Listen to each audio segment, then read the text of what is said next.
Hello and welcome to the second season of Ruffells Ad Break. In this episode, I have a chat with Cindy McEwan, MD at Lunar Consulting. We talk about why she walked out of her first job, which are better, lean or fat organisations, and how you measure value. Also, a massive thanks to our sponsor, Pegasus Bay Wines, producer of some of New Zealand's very best wine. Ruffells Ad Break. How would you intro yourself? If somebody comes to me and goes, hey, we need a marketing plan, or hey, we need a TV campaign, or hey, we need a media partner, it's often the entry into that kind of holistic relationship is often a little project or a bit of advice or whatever. So ultimately, I like to get to that point where it's a really holistic relationship and you're actually working on the external brand as well as the internal culture, aligning it with all the business imperatives, all of that. That's the package and that's the ideal scenario. So I think it's an accurate kind of portrayal of how I like to work with clients. But often I think the best outputs come from when you've got that relationship and there's that mutual respect and trust and you can actually get on, be really integrated in the business and actually deliver all of those touch points, yeah. Because it sounds on paper, it does exactly I'm what... amazing. I'm going to be the next Prime Minister. I mean, seriously. You're a bit late or a bit early. I'm not sure. Are you starting your campaign? Do you think I am? You're starting your campaign. No, I mean, we've just had elections. Oh, right. So that wasn't a dig at my age. No, not at all. Not at all. This is your election campaign starting yes, here we go. A week in. So that's pretty interesting because on paper it sounds quite sort of, I guess, not calculated, but it sounds like you're making sense of it to the people who you deal with. Yeah. But it doesn't sound very sexy, and that's often, it's not very colouring in department, is it? But I don't think marketing and brand is, and this is the thing I think historically, and now I'm sounding really old, marketing, advertising, it was all the fancy, fluffy starbursts, the, TV shoots, everything.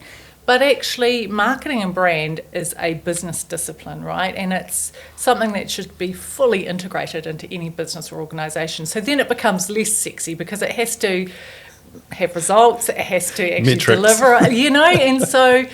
Yeah, I mean, there are certain aspects that will always be sexier and colourful, but at the end of the day, your brand is your business and it has to be something that ticks a lot of kind of more commercial boxes than potentially people's perceptions of it actually is, yeah. That's interesting. I think there's been sort of a disconnect in the previously where marketing's all about the fluffy stuff and you can't really measure it because it's about a feeling or it's about, this connection which we don't quite understand. It's like, where do they think that we live? I know. If only it was like that, we could get away with a whole lot more stuff.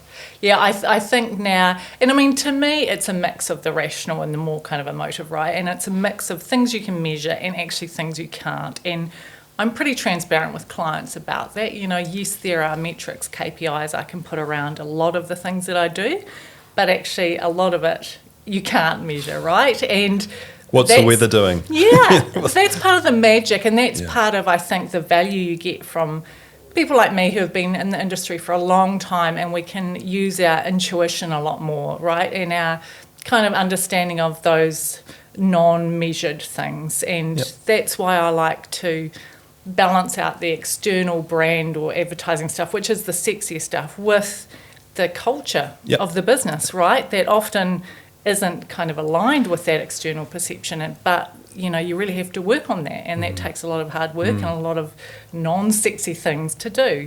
And prior knowledge. Absolutely. Yeah. So there are absolutely sexy parts of the job and there are non-sexy, but I like that, because I think I'm a pretty commercial thinker. That's something I've learned over the decades I've been in the business.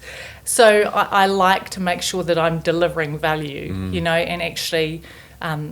bringing outcomes and making a difference to the bottom line. At the end of the day, that's something I feel really strongly about. How do you measure value? That's a tricky word, isn't it? Because some people it's about the bottom line, it's about profit, it's about, but other people who really understand the value of brand, how brand over time can, exponentially grow the business. And so it might not be a spike today, but, So how do you measure value? What do you think is important? I think it is a mix of those short-term metrics and the long game, and like I said, honest with clients about that. Your brand, we can't measure that, today versus 2 months' time or whatever, unless you're doing, quantifiable and qualitative market research every 2 or 3 months, but it is something that delivers value over time, right? So there has to be a bit of faith in that relationship between myself and a client.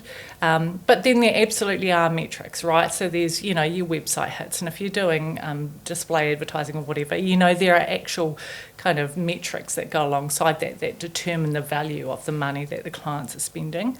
Yeah. In terms of the way I work and my value, it's very much getting alongside, and I like to really immerse myself with the client, with the team.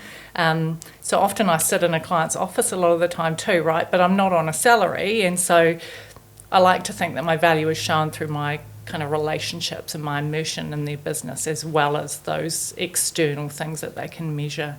But yeah, it's a long-term game. And it's your biggest, business asset at the end of the day, isn't it? And so that's another thing. I think the market's become a bit more sophisticated, thank goodness, about that. Like you were referencing, it's not just an add-on. You don't just get a graduate who can write social media posts and woohoo, it's going to change the world. That's not real life, right? Yep. It's every single touch point internally and externally that reflects your business. That is your brand. Yep. Absolutely. Have you always been like this? Have you always been? What do you mean? Well, I mean, you're a deep thinker. You sort of see the game for what it is. It's really broad. It's not just focusing on the macro. Yeah. Have you always been that way? I think so. I think as a kid, I was really shy, really introverted. I know it's hard to imagine.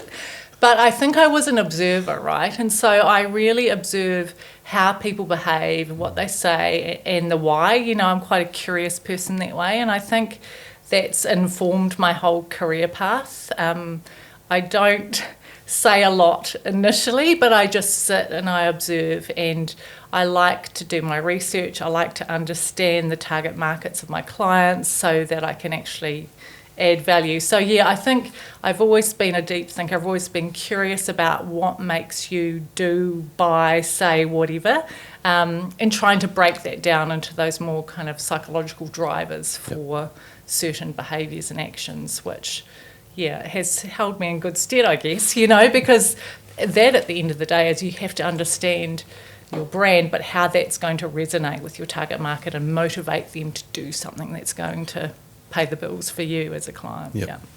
Sisters, brothers, what did you have? An older sister who's 18 months older than me. Yeah. That's it.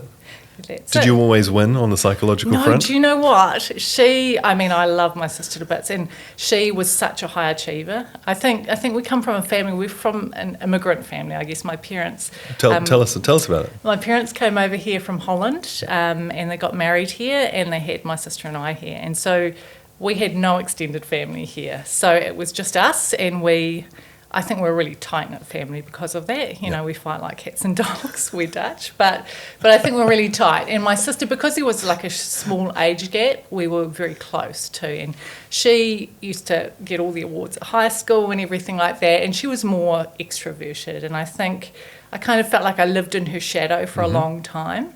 But retrospectively, I go, there was a beauty in that, right? Because I could kind of just sit back and go, actually, I'm going to surprise the world in some kind of way in some period of time. So, yeah, I always kind of was quite competitive with her because she set the bar really high, but I think that was a great thing.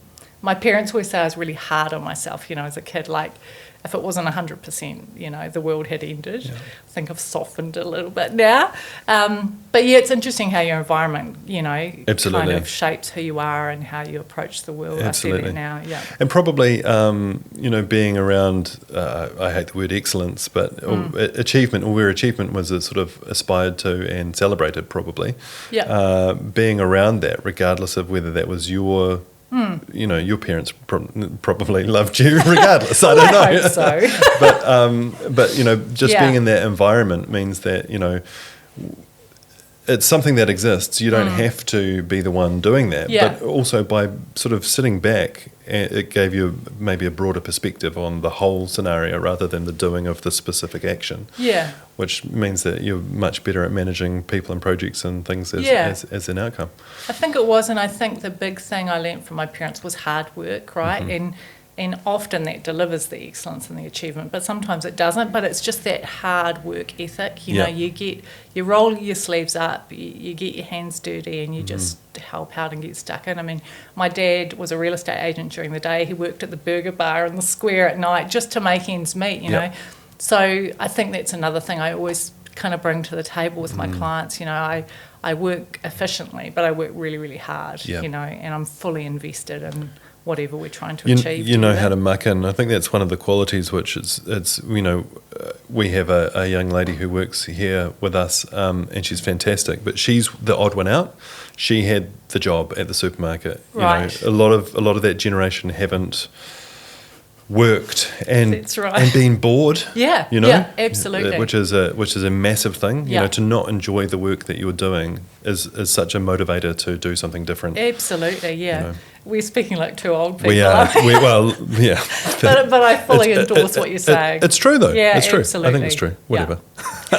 Hey, what's the worst job you had ever? And I'm not talking about. It doesn't have to be in marketing. It doesn't have to be. Did you ever have a really bad job? Were you called into the burger bar to clean the fat traps, or I don't know? I mean, my mum, God bless her, she cleaned houses for a living, right? And so when I was in uni, I cleaned houses, you know, to make ends meet, and that was not particularly appealing at all. Was it glamorous? No, but again, I think like I'd seen my mum do it, and she'd always come home with a smile on her face, and she actually built beautiful relationships with the people she was working for, you know, and so I honestly don't care what I do, and I didn't then, you know, and you're exactly right. It was a horrible job, but I loved the fact that it was productive and that I earned money from it, and I knew it wasn't a forever thing. So, I mean, that was probably the most horrible job. There have been others along the way. I think my first job when I went to London, I worked for a really small kind of sales promotion agency, and it was a. Do you mean sales promotion with the hold the sign out the front, dress in the Toy World bear, which I was at the Palms Mall for a while. Hey, we don't want to hear about your sob there stories. We go. It was more real retail campaigns, right, and brochures and things like that, and real direct mail, below the line stuff. And I think it was run by a power hungry bully and a team of real young people, right? So a lot of them their first jobs, and I think we were all just so desperate, you know, to keep the job, but it was the first job in that kind of marketing realm. So we were just working ridiculous hours with no thanks, and I think even though I'm a hard worker, you know, it's that whole thing of exploitation that I'm like, this is just not right. And I think I was the only Kiwi there, and I'm like, guys, like, you're being exploited. This is ridiculous. And I ended up leaving because I was like, actually, it just didn't sit well with me. There was no support. The culture was really bad. And so I think that's another thing I really value now, you know, focusing on the culture of a business, you know, making sure that people, yes, they have to earn money, but they actually enjoy what they're doing and who they're doing it with. That's a huge part of massive, you know, that value. Yeah. And so do you think that was right the way from back then in that job that you learnt that? Is that where the roots of it came from? Or? It's funny, isn't it? The kind of value of being able to be retrospective and go, yeah, I think that was where I was like, this is not right. It shouldn't be this way. It doesn't have to be this way.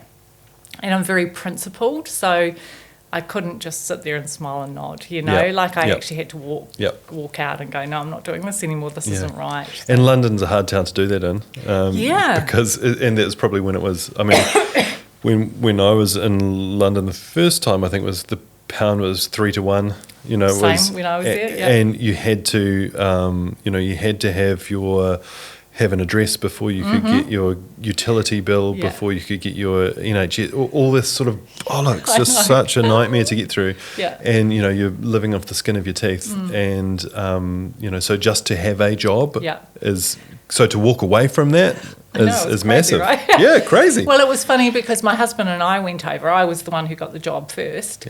And I think he was a bit mad at me when I walked out. I think I'd been there maybe 6 months, right?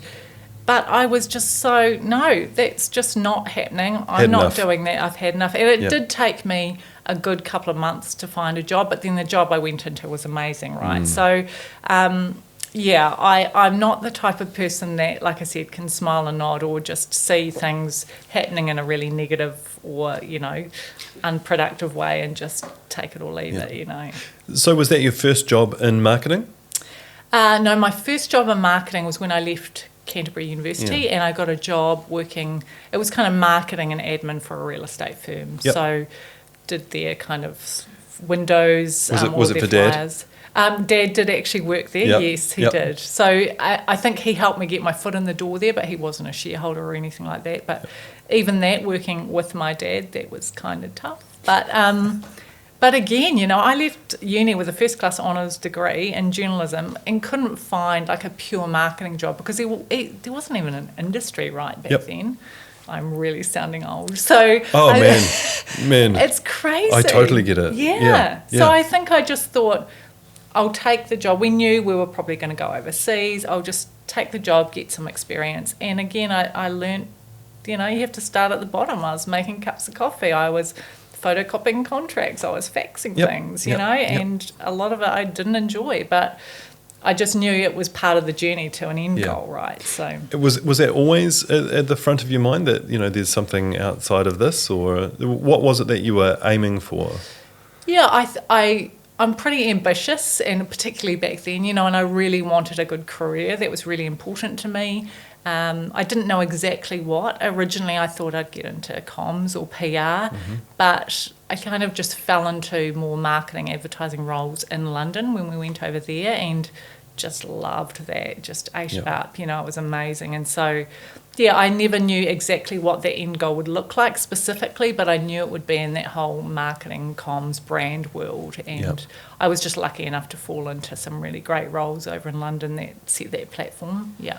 And sort of once you're in, it's easier to navigate. And once you've got a couple of jobs under your belt, it's easy to sell yourself better. Absolutely. Yeah. And then particularly over there, I mean, there are great opportunities, and so if you do work hard and do well, you can actually get ahead. Yeah, that's great. Do you remember the very first piece of work that you put into the work? It doesn't have to be the first. It could be in the first 6 months, I don't know. I think it was a product catalogue for, it's called Rohan Clothing. I don't even know if they're still around in the UK, but it was like a Kathmandu, right? And so I helped to put that whole catalogue together. Did you write it? Did you produce it? Did you do some of the...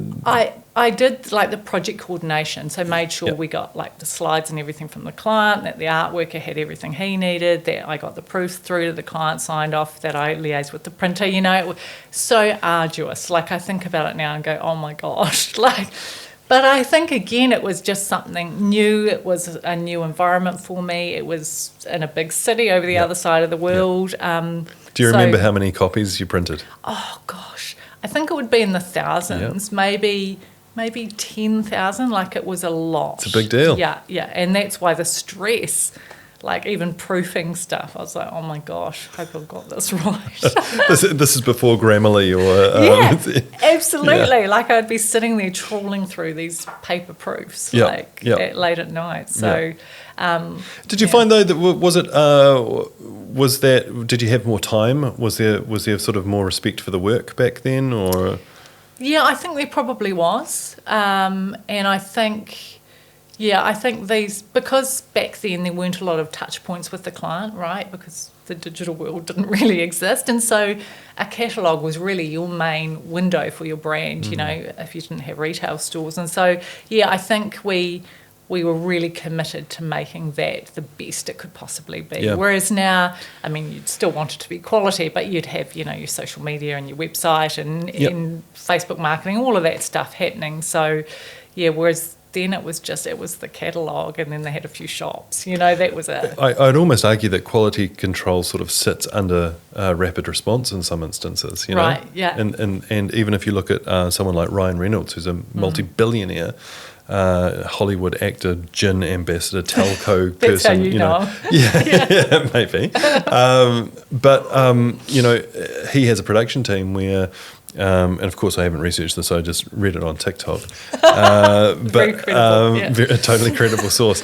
Where every week, so he will just react with all of his brands. He has a production team standing by. He'll go and they'll write scripts.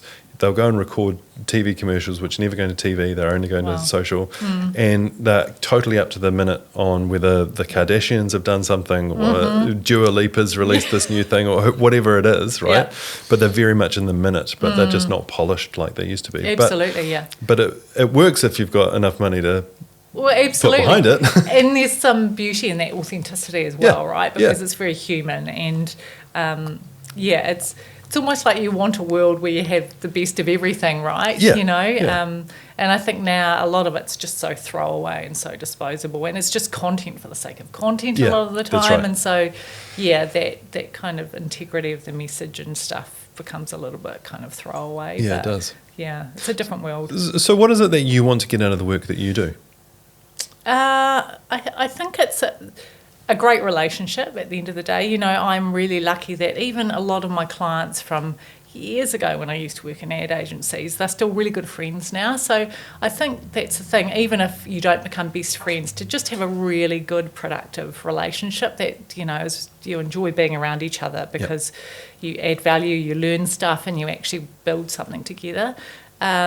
But I think I want to be known to be genuine and to really add value, right? And whether that's quantified in terms of dollars or quantified in terms of like the insights and expertise that I bring to the internal team or just a valued business partner, just somebody that someone can ring up every now and then and go, hey, what's your take on this? So, I think it's that respect and that value that I really enjoy, knowing that we're working together, we're on the same page, and we're going in the same direction. I don't want to be an order taker. I've done that for so many years in an agency, and not that you always want to push back with a client, but you want to be on the same path together, rather than just do what you're told all the time, 100%. Yeah. Yeah, actually having, backing yourself that you've done it enough to know, where the flags are. Absolutely. And wave the flags. Yeah. And at some point sort of it turns from being a nuisance for holding things up to being valuable for being in front of that. Absolutely. And that's where that, they're paying for my experience and my insights, right? Otherwise they can pay a little bit less to get a graduate, and that graduate can be an order taker. But if you want somebody that's actually going to add value, they need to have the experience and they need to have that relationship with you that you can have those honest conversations and just thrash things out a lot of the time, Do it right the first time. Yeah, absolutely. It saves a lot of pain down the line, doesn't it? Yeah. Tell me then, what is a war story? Worst, either client, boss. You don't have to say their name. But what was the scenario, and what did you learn? What did you walk away with? Oh gosh, I think it's just, and again, I think back to that first job in London. If you have someone who's in authority who is just using that authority to be a bully, and I think I've been in many, situations like that, either in agencies and client side, where you have people in authority who actually use that authority for evil rather than good, right? And that doesn't build a good culture. It makes you all feel, scared half the time. You never feel like you're good enough.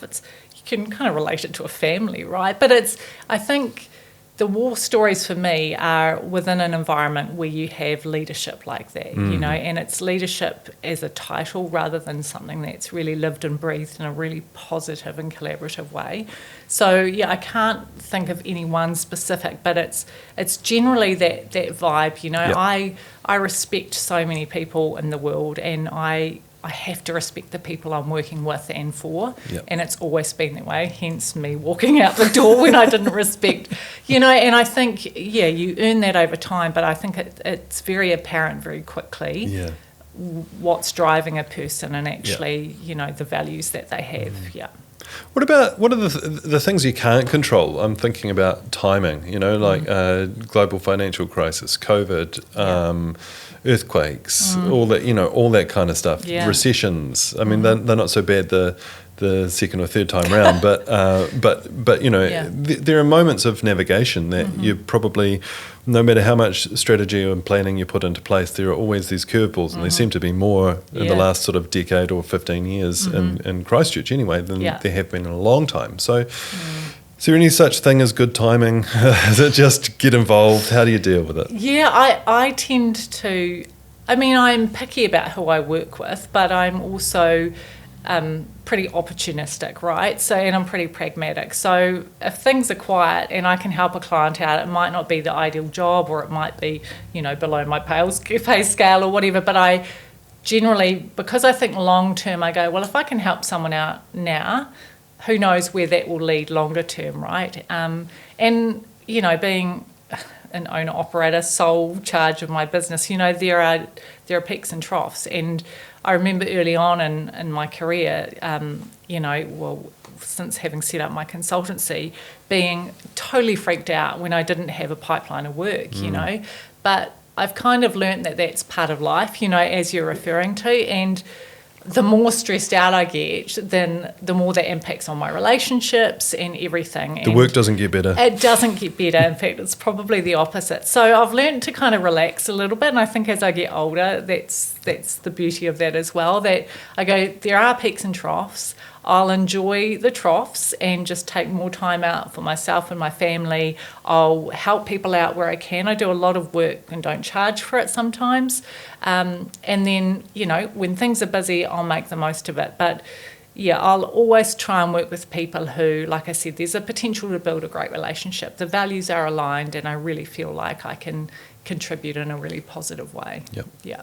What about a lean or a fat working environment? So you've got a lean, agile, really fast moving, we can pivot quickly and all that kind of stuff, versus having the hands on board. Should something go wrong, there are many hands to pick up the work, and so there are pros and cons, right? We run a very lean operation, very lean, partner with people who are top of their game. So if clients are waiting for us, they're waiting for top people rather than for a junior to get onto something, to get across to a senior, to make changes, to go back to the junior, to go to the client. But there are pros and cons, right? Totally. So what do you think? What works better? I think I'm probably more aligned with you. I think that's why we enjoy working together, because I like to partner with reputable people who can bolster up my offering where it's needed, right? And that's often the case. I will work with different partners, that are fit for purpose for a client or a brief. So I prefer to work that way, because I think you can get the best people, like you've said, best in field people, for particular needs for a client. And also, I don't want the responsibility of having mouths to feed. I think that actually puts a huge stress on individuals as well as businesses. And again, I think sometimes it compromises the outputs of what you actually put out there. So, there are pros and cons, but I really prefer I want the direct relationship with the client. I don't want to dilute that. I want them to see the value they're getting firsthand. When they look into my eyes, they know exactly I'm at the end of the phone, at the end of the email, and then I'll just bring people in as and when. But I'm still the key contact, and I think that's something I really love, having that direct relationship. And even the agencies I've worked in, I've always been that client-facing person, and I think I guess it's a strength that I have, but also I really enjoy that. I enjoy those direct relationships, and the more you bring people into the mix, the more diluted that gets. So I'm sticking with my model that I've got, and there have been many opportunities, I could have made more money throughout the years, by building it up and having a few juniors in there. But I've always come back to keep it lean, keep it simple, and that's aligned with who I am as a person, really. Gives you opportunity as well, because you can say yes, or you can build up for a project, or, And I think clients like to work that way too, because it's a lot more transparent, right? And I harken back to that whole big agency model, where you're paying these huge fees, but actually you're not really using X, Y, Z who are part of that offering. Whereas I always get the partners that I work with, they build the clients direct. There's, no smoke and mirrors. It's very transparent. And again, that kind of amplifies their value proposition, you know. A little bit earlier you were talking about client sophistication and sort of starting to become a wee bit more savvy. Yeah. Is that sort of the thing you're talking about in that case, or is it just that? Because I feel like after COVID, and certainly, you know, when people were talking about recession and all that kind of stuff, it's almost like businesses have slowed down to 10 years ago and taken stock and gone, okay, we can't just keep throwing things against the wall and hoping it sticks. We've got to slow down and consider what we're doing. Don't mind spending the money as long as it's going to the right place. Yeah. Is that what you mean? How is the market being more sophisticated? Yeah, I think you're right. I think clients have definitely taken stock, and therefore they're questioning the value of some of those more traditional relationships that they've had, particularly in that marketing and advertising world. But I also think they are understanding that whole concept of brand, you know, that it's not just the logo on the page, it's not just the ad that's on the radio, it's actually how my team deliver that customer proposition into the market, and actually the perceptions that then builds in the minds of the marketplace, of the consumer. So I think they're getting more sophisticated in terms of the skill sets they need to bring into the business, but also sophisticated in terms of understanding the importance and the value of, say, someone with skill sets like mine as part of that whole kind of senior management or real kind of strong team that they put around them to drive the business forward. And they don't necessarily have to have you on staff to get the value. No, they don't. So, Isn't that great? Isn't it wonderful? Fantastic. And that's the beauty too. It's a bit like you said before, you know, scaling up or scaling down. Like I said, for one particular client, you know, I am basically the marketing manager for the interim, right? Because we've done a big campaign and now we're just ensuring that everything's, you know, fit for purpose, and then often I'll help them recruit a marketing person to ultimately come in. For other clients it's more project based, where I'm never really in their office unless I've got a meeting, and so they can kind of choose based on requirements and their appetite for that how they actually engage with me and how the partnership's actually going to work. Which is great because it de-risks it for them. Yeah, totally. You know, it gives you the hours that you choose. Yeah. So flexibility both sides. Absolutely, win-win. yeah. Yeah, it's great. It's great. It's very savvy. What about, this is the last one. You ready? Work-life balance. Does that exist? Is that a thing which can exist, or what do you think? Because everybody talks about it like it's this, you know, flexi working and working from home, and we can just Zoom everyone and things will get done. Yeah. But you know, what does a good healthy work-life balance look like, and what is it that do you work better when you have more flexibility? I don't know. What is? Yeah, I think it is fairly achievable, but if you look at it on a whole, right? Because if I look at the peaks in my business, I'm working many, many hours, right? And I'm not being able to, you know, go out with my mates or like go to my child's production or whatever. So, but if you look at it as a whole, like across the year potentially, then I go, well, actually the balance of that has been okay. And because I love what I do, I don't see it as a chore, so I don't kind of make that delineation between work and life potentially as definitive as some people do. But I think you have to be really intentional about your choices. And again, when you get to my age and your age, I'm sure, Tim. 25. You realise that you do have to, and you can, you know, you have the courage to go, actually, I can make that choice and I can say no to that client. Often I've said to a client, no right now, but if you can wait 3 months, I'd absolutely love to be involved. And that's protecting me, but it's also protecting them, but it's managing the expectations, right? It's saying, oh, yeah, I'd love to work with you, but I don't have capacity now, and you want me at my best when I can have that full capacity with you. So, yeah, I think it's achievable, but on more of a kind of long-term perspective of it, and yeah, I think you do need to be very intentional about it and learn to say no and be okay with that. And I think people are becoming more like that anyway, you know, as a whole, which is a good thing. Yeah. Learn to say no. I think we'll leave it there. I should have said no to this, shouldn't I? There you go. There's a full stop. I should have said no to this. Oh, absolutely. Yeah. That's great. Cool. That's it. Oh, look. Thanks for listening, Pod Peeps. For more info on how we work or what we can bring to your business or project, get in touch at ruffles.co.nz. See you on the next one.